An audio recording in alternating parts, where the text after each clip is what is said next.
Hello, viewers. I'm Mr. Dilip Kumar Pal.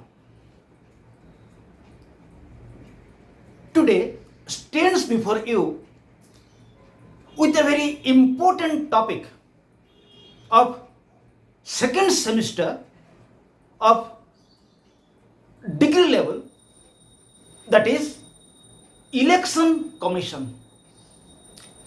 And this topic, election commission, is observed in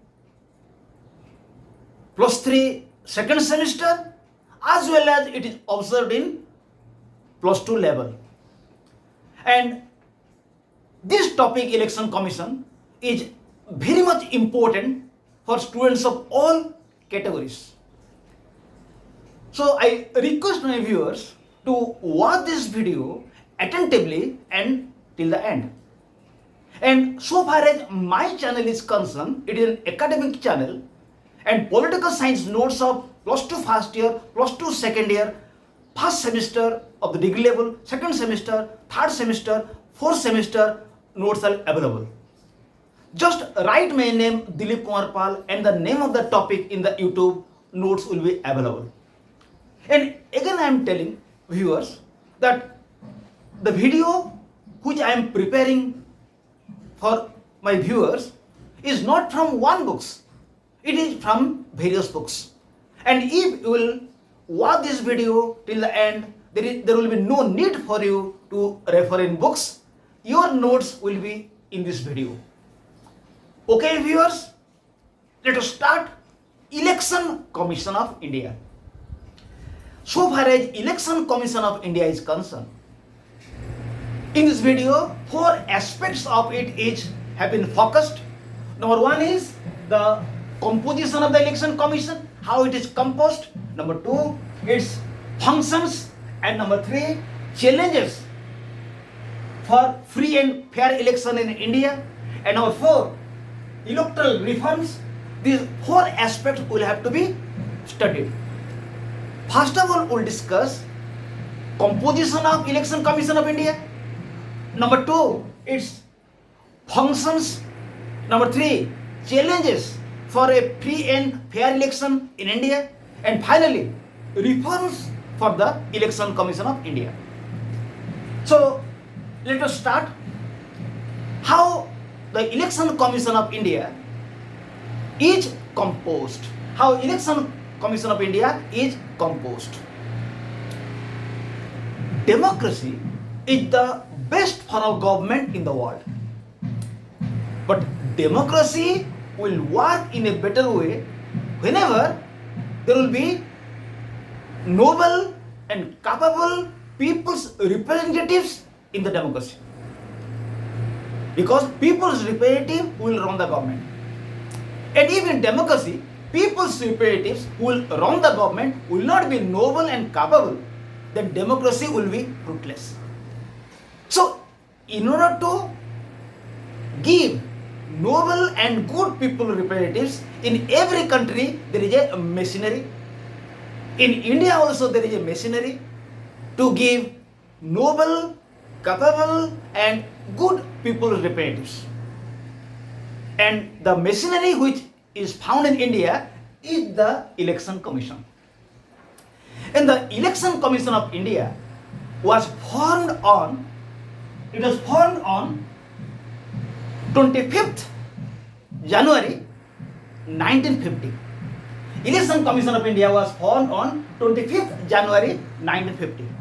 And this Election Commission is under Law and Justice Department of Government of India. Let us start. How Election Commission of India is composed. Article 324 clause 1 of the Constitution of India says that Article 324 clause 1 of the Constitution of India says that there must be an Election Commission in India to prepare voter lists as well as to conduct elections for 4 institutions: Parliament, State Legislature, President and Vice President. So Article 324 clause 1 says that there must be an election commission to superintendence control and give direction for the preparation of voter list and conduct elections for the office of president, state legislature, president and vice president. And Article 324 clause 2 says that the election commission consists of one chief election commissioner and some election commissioners which the president may decide from time to time.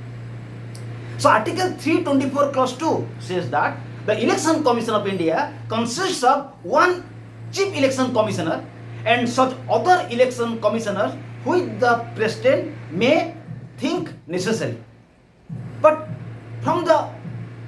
till 16th October 1989, prior to 16th October 1989, there was only one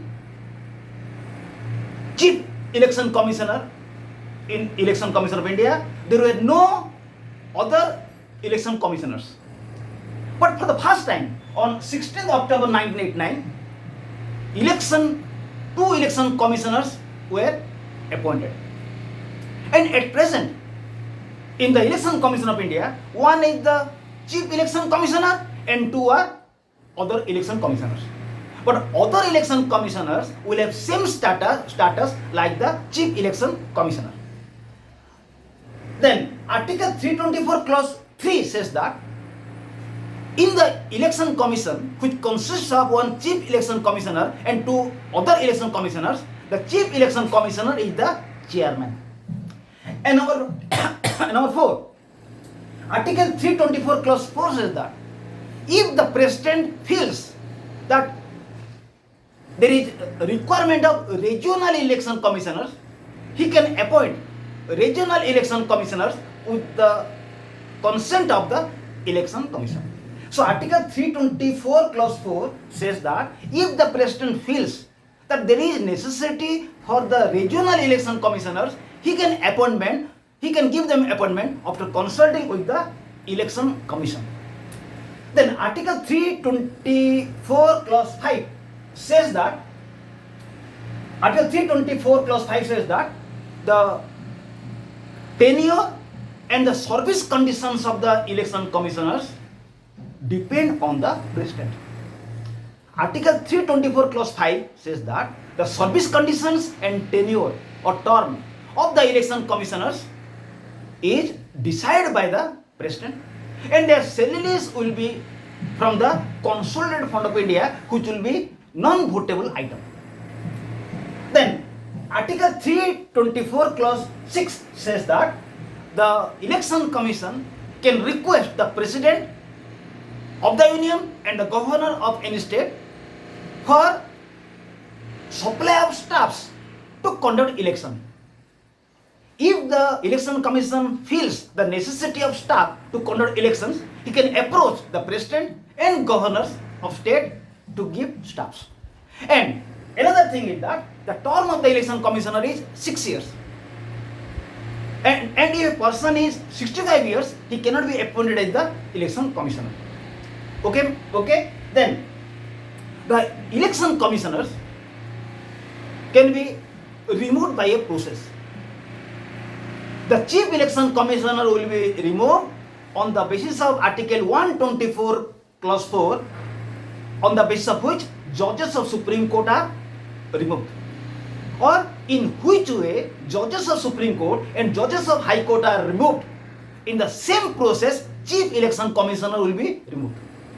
If the chief election commissioner will misbehave anybody, or if he will be incapable, then a proposal will be moved in the parliament. If 2/3 majority of parliament will support it, then chief election commissioner will be removed. He will be removed in the same process how the judges of Supreme Court and High Court are removed. Again, other members of election commission, I have already told to you that in the election commission there is a chief election commissioner and there are 2 election commissioners, and other 2 election commissioners can be removed not on the basis of the process by which chief election commissioner is removed. They are removed on the basis of a recommendation of the chief election commissioner of India. So this is all about the composition of the Election Commission of India. Again, to assist the Election Commission of India, in every state there is also a Chief Election Commissioner. So this is all about the composition of the Election Commission of India. Okay, viewers. Now we'll take up another important topic of Election Commission of India, another important aspect of Election Commission of India, that is the functions of Election Commission. What functions it has? Number one, the first function of the Election Commission is that on the basis of Article 324 Clause 1, it prepares voter list for the election of President, Vice President, Members of Parliament and Members of State Legislature. The first important task of the Election Commission is that it prepares the voter lists for the election of President, Vice President, Members of Parliament, Members of State Legislature. Again, another function of the Election Commission is that under Article 325, whenever the Election Commission will prepare the voter list, at the time there will not be any discrimination on the basis of caste, color, religion, language. And whenever any special voter list will be also prepared, there must not be any chance of discrimination on the basis of caste, color, religion, language. Number 3, supervision and direction of elections. Another important function of the Election Commission is that whenever there will be election for the office of President, Vice President, Members of Parliament, Members of State Legislature, it is the function of Election Commission to supervise the election, and if necessary, it will give direction. And number 4, notification of the date and schedule of election. It is the function of the Election Commission to give notification when the election will be held, in which time election will be held. It will declare the date and schedules of election. And number 5, preparation of code of conduct. It will declare the code of conduct. It will prepare the code of conduct for political parties, for people, for officials who will conduct the election. Code of conduct means what are the principles on the basis of which election will have to be held. It will make the election a disciplined one. Okay, viewers? Come to point number 6, recognition and allotment of symbols to political party. Another function of Election Commission, that it will recognize the political party, whether it is a national party or a regional party. It will give symbols to different political parties. Again, it is the duty of Election Commission to register political parties. 7, scrutiny of nomination paper. Whenever there will be election, it is the duty of Election Commission to scrutiny the nomination forms. Then, appointment of polling officers. It is the duty of Election Commission to give appointment to polling officers. If polling officers will not be appointed, who will conduct election? So, it is the duty of Election Commission to appoint polling officers by requesting the President of the Union and Governor of States. Then, 9, delimitation of constituencies. Because constituencies are prepared on the basis of census report, on the basis of population. So, it is the function of Election Commission to constitute the constituencies. It will form the constituencies. Then, order of repolling. It is the duty of Election Commission to order repoll if the election will be held in an illegal way. 11, supervision of poll expenses. It will supervise how much money political parties have spent for their elections. It has power to supervise their expenses. Then 12, this settlement of disqualification. It has power to settle disqualifications of members of parliament by consulting with the president, members of state legislature by consulting with the governor of state. It means it is the power to settle qualification cases of members of parliament with consulting with the president, members of state legislature with consulting with the governor. Finally, declaration of results. Another function of the election commission is that it declares the results of the election. So we are clear about the composition of the election commission and what are its major functions. Now let's see challenges for free and fair election. To conduct free and fair election is not so easy. There are some problems. In India, these problems are found. So what are the problems in India in front of free and fair election? Number one, misuse of government power and machinery.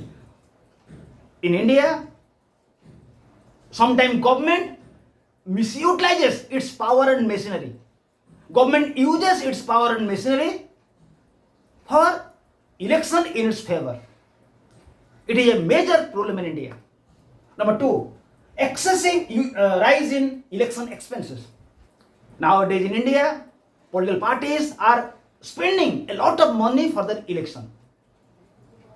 So much money they are spending that poor candidates cannot cope with them. So another problem or obstacle in India for conducting free and fair election is the enormous money political parties are spending for the election. Number three, criminalization of politics. In India, more and more criminals are coming to government posts. More and more criminals are participating in the elections. So it is another problem. Then four, use of muscle power. Nowadays in India, mainly criminal persons, they are contesting elections and they are using their muscles power. Again, delay in disposal of election cases. In India, election cases are not settled within a short time. The election cases required to be solved for many years. It is another obstacle. Then rise in frivolous candidates. In the election also, there are some candidates who are contesting in the election, but they don't have any interest. Without any interest, some persons are also contesting in the election. It is known as the frivolous candidates. Their purpose is not to win in the election. Their purpose is to see how much support they have in a constituency. Then, not updation of electoral rolls. Electoral rolls are not updated in India. Sometimes double names are found.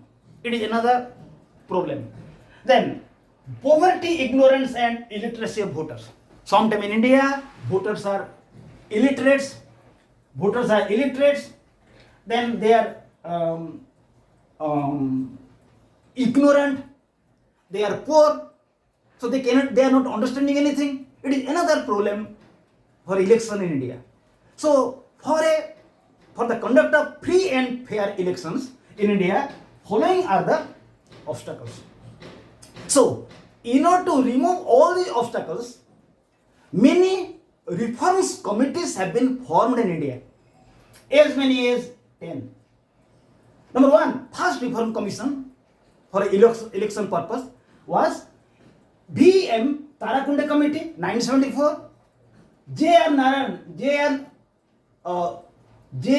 Narayanan, Jayaprakash Narayan Committee, 1974. DG Committee, 1990. Bhora Committee, 1993. Indrajit Gupta Committee of State Funding of Election, 1998. Law Commission Report on Election Law Reform, 1999. National Commission to Review Working of Constitution, 201, 2001. Election Commission's Proposal for Reforms, 2nd August 2004. And in this reform, Election Commission has given some reforms. 4 major reforms are those candidates who have criminal record, they should not be allowed to contest in election. Number two, exit poll report. There will be restriction on exit polls for a specific time during election.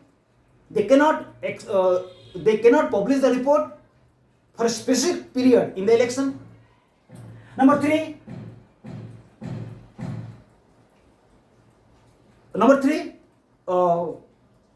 the other members of election commission should be removed in the same process by which chief election commissioner is removed. For candidates contesting, no candidates can contest. Candidates will contest in 2 seats. They'll have to give more money. They'll have to give 5 lakhs extra rupee for state legislature, 10 lakhs extra rupee for parliamentary election. Then it is the report of election commission which it has given on 2nd August 2004. Then Jeevan Reddy Committee 2004. Then 2nd Administrative Reforms Commission 2008. So as many as 10 reforms commission have been constituted to bring about reforms in India. And now we'll see what reforms should be given in general. Number one, state funding of elections. The first reforms which is suggested for a better election in India, that there should be state funding of elections. Government will give money to different political parties. Within that money, they will have to fight election. Number two, independent election commission. Election commission should be made independent. It should not be under any government. Number three, simultaneous election. There must be simultaneous election for the parliament and state legislature so that there will be a less expenses. Point four, strict code of conduct. There should be strict code of conduct so that use of money power and muscle power cannot be used. Fifth, discouraging frivolous candidates. Those candidates who are not interested to win in the election, they are contesting in election whimsically, they should be restricted. And the deposit money will be made more so that frivolous candidate will not contest in the election. Then, no delay of by-elections. If there will be any vacancy in a constituency, immediately election must be conducted. Then no delay, then caretaker government, whenever there will be elections, the ruling party should not rule, rather a caretaker government will be formed so that election will be neutral. Speedy disposal of election cases. Election cases must be quickly disposed. 9. Measures to curb muscle power. Steps must be taken how criminals will not use their muscle power. Then measures to curb money power. How political party will not use excess money in the election, it will have to be seen. Then provision of women representation. As women are 50% of the population, there should be more representation from women. Voters awareness campaign. Voters will be made aware. They should be made conscious. Which party is good, which party should be bad, what are the problems of the country. Voters awareness campaign must be made. To make defection law strict. Defection law must be made strict so that people cannot change their political party. Regulating political parties fund. Political parties fund must be regulated. They will not be allowed to spend more money in the election. Then ruling parties should be prohibited delimitation of constituency for its advantage. Ruling party will not be allowed to constitute constituency, because if they will constitute constituency, they will constitute for their favor. Then protection of voter from intimidation. Voters will be protected from any type of intimidation. They will be made fearless while giving election, while giving vote in the election. Then post-election result alliance should be prohibited by president. After elections, post-alliances are observed. It should be prohibited by president. Then candidates should be prohibited to contest in more than one seat. Candidates should be prohibited to contest in more than one seat. So in this video I have discussed how Election Commission of India is composed, what are its functions, then what are the problems in India for conducting free and fair elections. Then we have discussed that what reforms must be made, and here we have discussed as many as there are 10 reforms committee have been formed, and finally we have discussed general recommendations, general reforms to make Indian election free and fair. Thank you viewers. It is a very important video. I have prepared it by consulting a lot of books. Watch this video till the end and there will be no need for you to refer any books. Subscribe my channel. Request your friend also subscribe the same so that most of the students will be benefited. Thank you. Again we will be here with another video. Till now, goodbye to all. Itu